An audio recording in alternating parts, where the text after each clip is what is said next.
शांति। आज 19 अगस्त 2023 के साकार मधुर महावाक्य हैं। मीठे बच्चे, बाप आए हैं सुख शांति की मनोकामना पूरी करने। तुम शांति चाहते हो तो इन ऑर्गन से डिटैच हो जाओ, अपने स्वधर्म में टिको। क्या कहा प्यारे बाबा ने कि बाप आए ही हैं तुम्हें सुख शांति की मनोकामना पूरी करने। तुम शांति चाहते हो तो इन ऑर्गन से डिटैच हो जाओ और अपने स्वधर्म में टिको। प्रश्न है आज की मुरली का कि पूज्य बनने का पुरुषार्थ क्या है, तुम्हारी पूजा क्यों होती है। क्या प्रश्न है आज का कि पूज्य बनने का पुरुषार्थ क्या है और तुम्हारी पूजा क्यों होती है। उत्तर है इसका कि पूज्य बनने के लिए विश्व को पावन बनाने की सेवा में मददगार बनो। जो जीव की आत्माएं बाप को याद करती हैं उनकी बाप के साथ साथ पूजा होती है। तुम बच्चे शिव बाबा के साथ शालिग्राम रूप में भी पूजे जाते हो, तो फिर साकार में लक्ष्मी नारायण व देवी देवता के रूप में भी पूजे जाते हो। तुमने पूज्य और पुजारी के रहस्य को भी समझा है। गीत है आज की मुरली का माता ओ माता। ओम शांति। माताओं को सौभाग्यशाली बनाने वाला जरूर पिता ही होगा, पिता ही है। महिमा तो एक की ही गाई जाती है। सभी का सद्गतिदाता एक है, याद भी उस एक को करना पड़ता है। यह तो तुम बच्चों की महिमा है। तुम जानते हो कि हमको दुर्भाग्यशाली से सौभाग्यशाली बनाने वाला बाप है। भारत सौभाग्यशाली था, फिर भारत 100% दुर्भाग्यशाली बना। भारत पर ही कहानी है। इन माताओं को सौभाग्यशाली बनाने वाला बाप ठहरा, जिसको तुम बच्चे जानते हो। उनके साथ तुम्हारा योग है। तुम जानते हो कि उनकी यह सारी रचना है।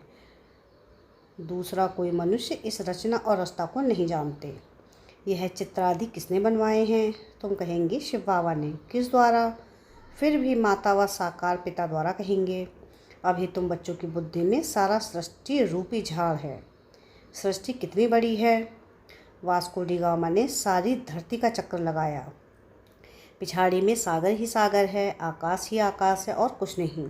यह सब तुमने स्कूल में भी पढ़ा होगा। बाप फिर सब बातें नटसेल में समझाते हैं। तुम जानते हो भारत में 5000 वर्ष पहले बरोबर सतयुग था। सतयुग में सिर्फ भारत था।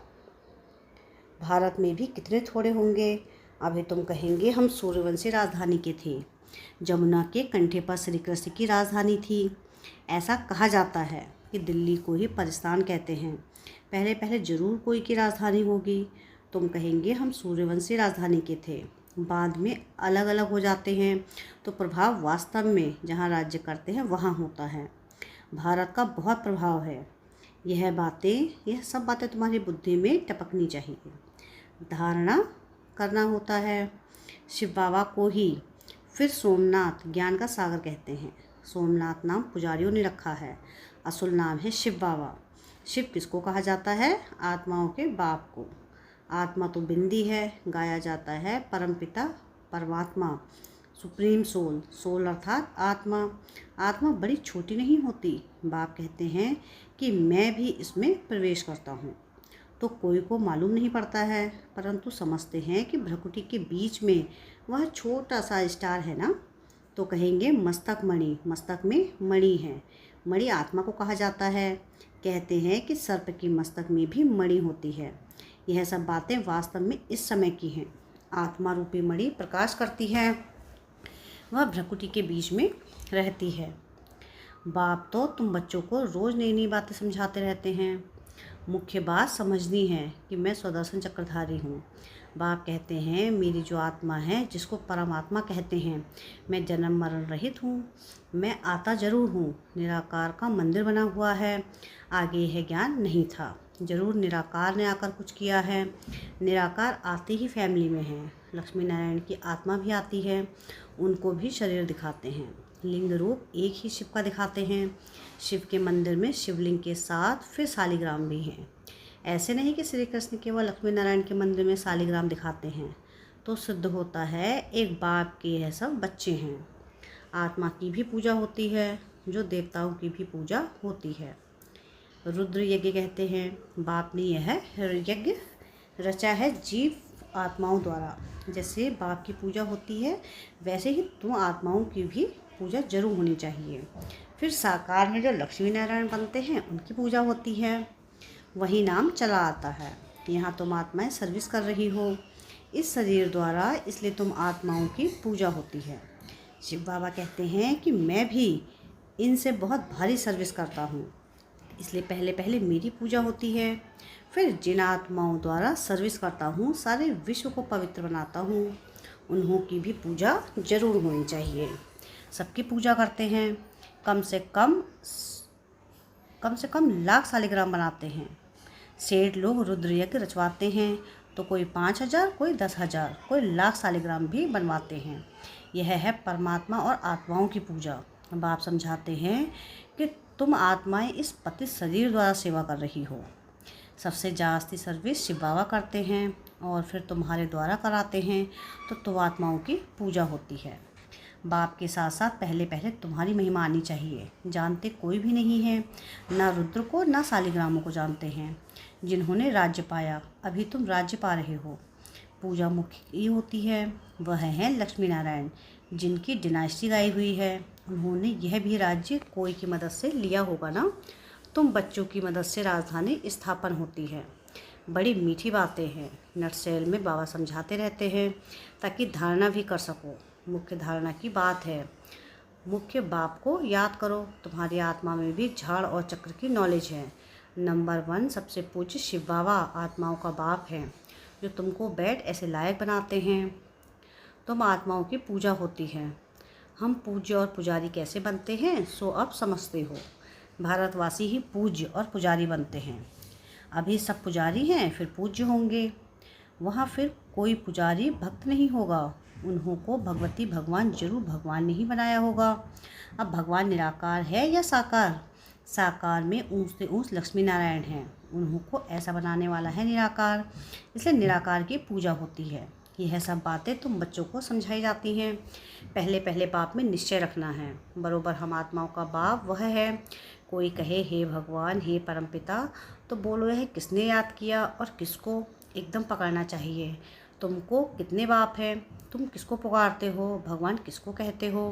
कहेंगे गॉड फादर, तो ज़रूर 2 फादर हैं। आत्मा याद करती है गॉड फादर को। तुम्हारी आत्मा भी है और शरीर भी है।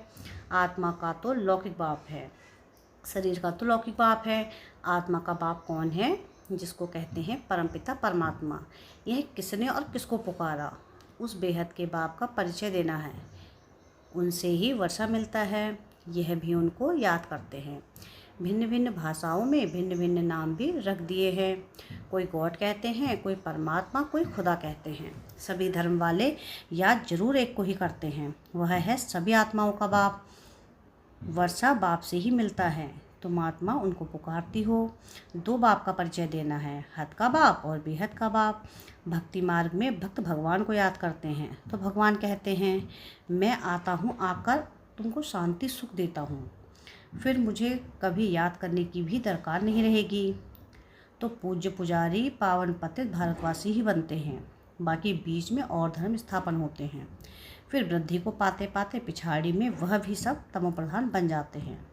पिछाड़ी में सारा झाड़ आ जाएगा, वहाँ खाली होगा, तब तो फिर वापस जाएंगे। तो अभी है पतित दुनिया। गाते हैं पतित पावन, तो जरूर पतित है ना। पावन भारत था, अभी पतित है। शिव बाबा आते जरूर हैं, परंतु कब आया कैसे आया वह भूल गए हैं। श्री कृष्ण नहीं कहते हैं कि मैं शरीर धारण कर तुमको समझाता हूँ। यह तो निराकार बाप कहते हैं मैं इस द्वारा तुमको समझाता हूँ। तो वह अलग हो गया। श्री कृष्ण को तुम खुद ही गीता का भगवान मानते हो। यह तो कहते हैं कि मैं साधारण वानप्रस्थ वाले तन में प्रवेश करता हूँ। बाप कहते हैं मैं तुम्हारे जन्मों को जानता हूँ। शिव बाबा इनमें प्रवेश करते हैं। श्री कृष्ण को भगवान पतित पावन ज्ञान सागर कह नहीं सकते। भल गीता हाथ में उठाते हैं, फिर भी कहते हैं कि पतित पावन सब सीताओं का राम राधे कृष्ण नहीं कहते हैं। राधे का कृष्ण नहीं कहते। राम अर्थात परमपिता परमात्मा। त्रेता का राम कहें तो उनसे ऊंच तो लक्ष्मी नारायण हैं, फिर उनका नाम क्यों नहीं लेते? परंतु नहीं है बात परमात्मा की। हेवनली गॉड फादर निराकार को ही कहेंगे। लिबरेटर गाइड बाप को ही कहते हैं। क्राइस्ट थोड़ी ही सबको लिबरेट करेगा, किसी का भी नाम नहीं ले सकते। बाप ही आकर दुख से लिबरेट करते हैं, वही फिर गाइड बनते हैं। कहते हैं मैं तुमको रास्ता बताता हूँ, तुमको बाप ने आकर अपना बनाया है, तुम्हारा यह है ईश्वरीय जन्म। तुमको शिव बाबा से शक्ति मिलती है, तुम्हारा है साइलेंस बल, उनका है साइंस बल। वह बुद्धि से काम लेते हैं, उन्हें साइंस घमंडी कहा जाता है, जिससे विनाश करते हैं। सुख भी साइंस बहुत देती है, फिर विनाश भी कर देती है। तुमको तो वहाँ एरोप्लेन आदि सब होंगे, हुनर तो रहता है ना। यह सब चीज़ें फिर तुमको काम में आएंगी। विलायत में बत्तियाँ ऐसी हैं जो बत्ती दिखाई नहीं पड़ेगी, सिर्फ रोशनी दिखाई पड़ेगी। सतयुग में भी ऐसे रोशनी रहती है। वैभव जो अभी यहाँ है वह तुमको वहाँ भी रहते हैं। तुमने साक्षात्कार किया हुआ है, वहाँ तो एक्सीडेंट आदि की बात नहीं रहती है, दुख की बात नहीं होती। बाप आकर तुम्हारी सुख और शांति की मनोकामना पूरी करते हैं। मनुष्य शांति के लिए भटकते हैं, उनसे पूछना है तुमको अशांत किसने किया है। यह तुम जानते हो अशांत है, यह 5 विकार ही करते हैं, परंतु यह समझते नहीं, यह भूल गए हैं। आत्मा शांत स्वरूप है। हे आत्मा, तुम आई हो शांति देश से, फिर यह ऑर्गन्स लिए हैं। अभी तुम उनसे अलग हो जाओ, डिटैच हो जाओ। इसमें और कुछ प्राणायाम आदि करने की बात नहीं। कहाँ तक गुफा में बैठेंगे? आत्मा कहती है मैं इन ऑर्गन से डिटैच हो जाती हूँ, क्योंकि मैं थक गई हूँ, अभी इस शरीर को भूल जाती हूँ। अभी बाप कहते हैं कि तुम अपने स्वधर्म और स्वदेश को याद करो। तुम असुर वहाँ के रहने वाले हो, अपने घर को याद करो। कर्म तो करना ही है, कर्म बिना रह नहीं सकते।